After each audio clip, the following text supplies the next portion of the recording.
নমস্কার বন্ধুরা, মাম্মামপুরু লাইফস্টাইলে তোমাদের সকলকে জানাই ভালোবাসা।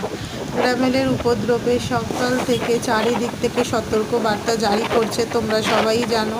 আর আজ ছিল সানডে, আর আজ ছিল আমার নাইট ডিউটি। তোমরা সকলেই জানো আমি একজন নার্সিং স্টাফ।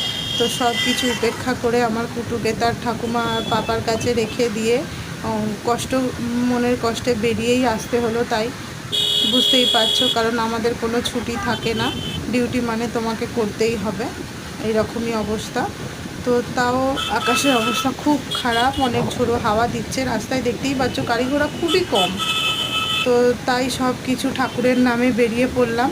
অ্যাকচুয়ালি 8টা থেকে ডিউটি থাকে আমার, তো 6টা বাজে, আমি 6টার সময় বেরিয়ে যাচ্ছি, কারণ গাড়ি ঘোড়া খুব কম, তাড়াতাড়ি পৌঁছে আসার জন্য। যে থাকবে তাকেও আমাকে ছাড়তে হবে, তাই কর্তামশাই আমাকে ছাড়তেও এসেছিলেন। তো বন্ধুরা, কী অবস্থা না অবস্থা কাল তোমাদের আবার জানাবো। টাটা বন্ধুরা, সবাই খুব ভালো থেকো।